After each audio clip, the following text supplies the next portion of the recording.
Hello everyone, welcome to Uttarakhand अध्यापक।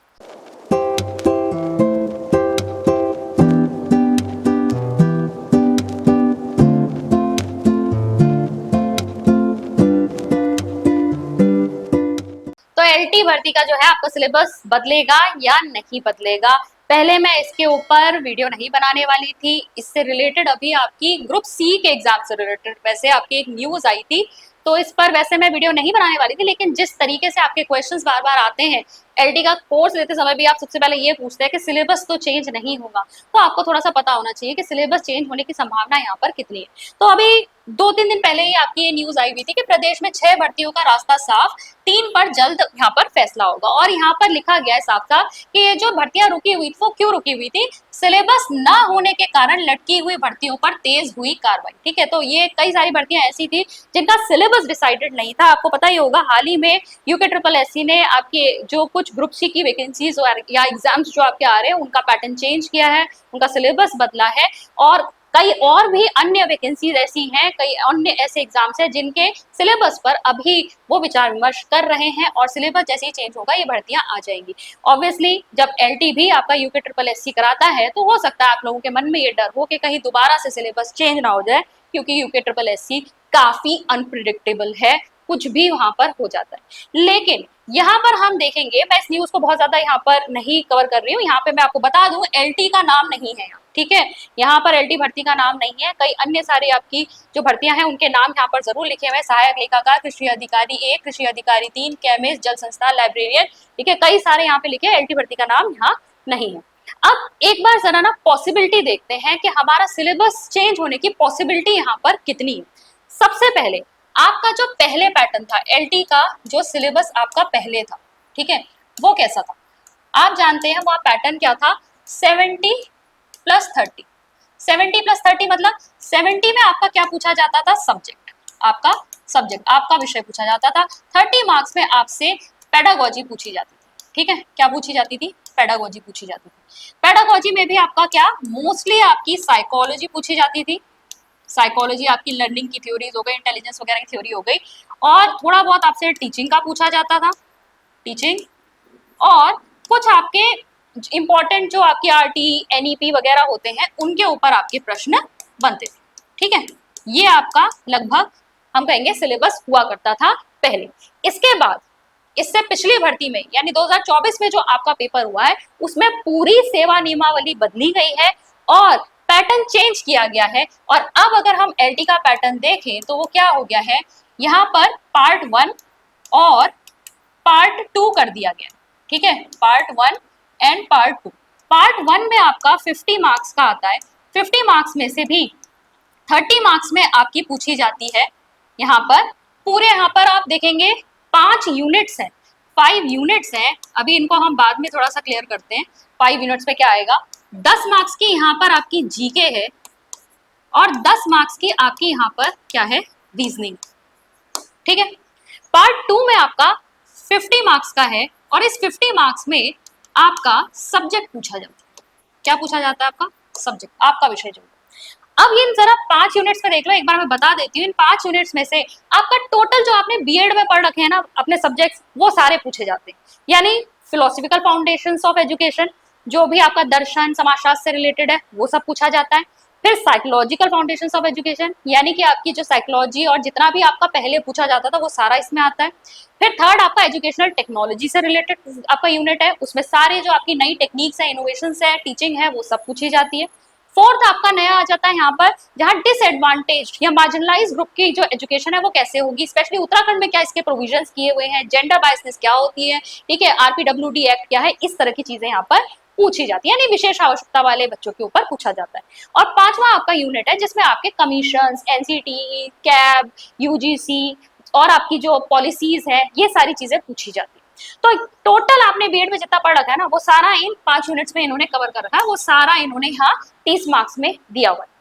अब जरा हम ये चेक करते हैं कि अगर मान लो, ठीक है, वर्स्ट केस ले लो, वर्स्ट केस ले लेते हैं कि सिलेबस चेंज हो गया। ठीक है, मान लिया हमने कि सिलेबस चेंज हो गया, तो सिलेबस में ये क्या रखेंगे, सिलेबस में क्या रखा जाएगा, सब्जेक्ट तो रखा ही जाएगा, होगा। सब्जेक्ट पहले भी आता था अब भी आता है, ठीक है, पहले आपका वो 70 मार्क्स का आता था, बाद में जनवरी से 50 मार्क्स पे ले आए। ठीक है, अगर साइंस को बात करूं तो 50 मार्क्स में आपको जूलॉजी, बॉटनी, केमिस्ट्री पढ़नी पड़ती है, और वो भी कौन से, बीएससी लेवल की। बीएससी लेवल की जूलॉजी, बॉटनी, केमिस्ट्री सब पढ़ते हो, और केवल 50 मार्क्स का पूछा जाता है, यानी एक वाले आपके पोर्शन में से केवल 12 से 3 क्वेश्चन पूछे जाते हैं, 12 से 13 क्वेश्चन पूछे जाते हैं आपसे। ठीक है, तो पहले ही इन्होंने सब्जेक्ट के ऊपर जो वेटेज है आप देखो ना, एक तरीके से कम कर दिया। अब अगर सिलेबस चेंज होता भी है तो सब्जेक्ट तो वैसा का वैसा ही रहने वाला है, बिल्कुल वैसा ही रहेगा। ठीक है, ज्यादा से ज्यादा ये कर सकते हैं कि जीके को इंक्रीज कर दें। ठीक है, जीके इंक्रीज कर सकते हैं। आपकी जीके 10 मार्क्स की पूछी जा रही है, उसमें बेसिक सा पूछा जाता है, करंट अफेयर्स और नॉर्मल जीके जो टॉपिक्स दिए हुए हैं बस उतने में से ही आ जाता है। 10 मार्क्स के लिए कोई बहुत इलेबोरेट जीके वैसे भी नहीं पड़ेगा। ठीक है, फिर रीजनिंग हुआ, रीजनिंग भी ऐसे ही होता है। मोस्टली आपका चेंज किस में आ सकता है, पेडागोजी में आ सकता है। अब पेडागोजी में क्या होगा, इससे ज्यादा क्या ही पूछ लेंगे, पूरा का पूरा बीएड का सिलेबस तो इस समय है ही, इसमें पूरा बीएड का सिलेबस इसमें है, कम ही कर सकते हैं, ज्यादा तो करेंगे नहीं, तो कुछ बढ़ा तो नहीं अभी तक आपका। इसके अलावा एक पॉसिबिलिटी क्या हो सकती है कि ये आपका 2 लेवल्स पे ले आए इसे, जैसे हमारी लेक्चरर में क्या होती थी, स्क्रीनिंग होती थी, स्क्रीनिंग, और फिर हमारा एक मेन एग्जाम होता था। कितना बड़ा आंदोलन इसके लिए हुआ कि हमें विषय के विशेषज्ञ चाहिए प्रवक्ता लेवल पर, स्क्रीनिंग हटाओ, स्क्रीनिंग की वजह से विषय विशेषज्ञ रह जाते हैं। अगर ट्रिपल एससी दोबारा से ये करता है कि स्क्रीनिंग ले आए, ठीक है, और स्क्रीनिंग में अगर उसने कुछ जीके या इस टाइप का कुछ रख दिया, तो यहाँ पर क्या हो जाएगा, यहाँ पर फिर से एक शिक्षक आंदोलन के लिए खुला इनविटेशन हो जाएगा। फिर से लोग यहाँ पर क्या करेंगे, सड़कों पर आ जाएंगे इस बार, क्योंकि जब यहाँ लेक्चरर लेवल पे आप कह रहे हो कि यहाँ स्क्रीनिंग नहीं चाहिए, यहाँ जीके तो बिल्कुल भी नहीं होनी चाहिए, अगर दूसरे लेवल पे आपको करना ही है, मतलब अगर 2 अगर आपको करने भी है तो आप क्या करिए, सब्जेक्ट ही रखिए। हालांकि आपने प्रवक्ता का अब यहाँ पर क्या पैटर्न देखा है, अलग ही है, वो एक ही दिन में आपके दोनों पेपर हो जा रहे हैं यहाँ पर, तो यहाँ बहुत मुश्किल लग रहा है मुझे। अगर ये लेवल्स बनाते भी हैं तो उन लेवल्स में भी या तो इन्हें पेडागोजी इनमें से ही कुछ रखना पड़ेगा, इसी तरीके का कुछ रखना पड़ेगा। अगर जीके रख देंगे तो ऑब्वियसली यहाँ लोग उसका विरोध करेंगे ही करेंगे। तो किसी भी तरीके से आप देख लो, कोई भी पॉसिबिलिटी आप चेक कर लो, आपका सिलेबस इससे ज्यादा बढ़ने वाला नहीं। जो अभी करंट सिलेबस है ना, मेरे हिसाब से लॉजिकली अगर देखो, ये मैक्स है, मैक्स मैक्सिमम है ये, अगर सिलेबस चेंज हुआ कम ही होगा, इससे ज्यादा तो बढ़ने रहा, क्योंकि बीएड से ऊपर क्या ही दोगे, एमएड का तो पूछ नहीं लोगे, और यहाँ पर भी ग्रेजुएशन अगर आपने मिनिमम एलिजिबिलिटी मांगी है तो पोस्ट ग्रेजुएशन का थोड़ी ना पूछोगे, ग्रेजुएशन का ही तक तो पूछोगे। तो यहाँ पर आपको डरने की बिल्कुल जरूरत नहीं, जो तैयारी कर रहे हैं आप करते रहिए। सबसे पहला पॉइंट, जैसा कि मैं फिर से बता रही हूँ, अगर पिछले ही साल सिलेबस चेंज हुआ है, अभी कुछ साल सिलेबस चेंज नहीं होगा, फिर भी हुआ तो वो कम ही होगा, ज्यादा कुछ नहीं होगा।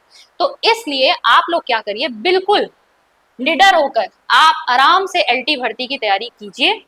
जो लोग इसके लिए तैयारी कर रहे हैं, बहुत सारे स्टूडेंट्स ऐसे हैं जिनका पोस्ट ग्रेजुएशन भी नहीं है, उनके पास यही एक ऑप्शन रह जाता है। फिर से बता रही हूँ, केवीएस अभी हुआ है, एनवीएस अभी हुआ है, उसी के साथ 2 साल तक भर्ती आने वाली नहीं।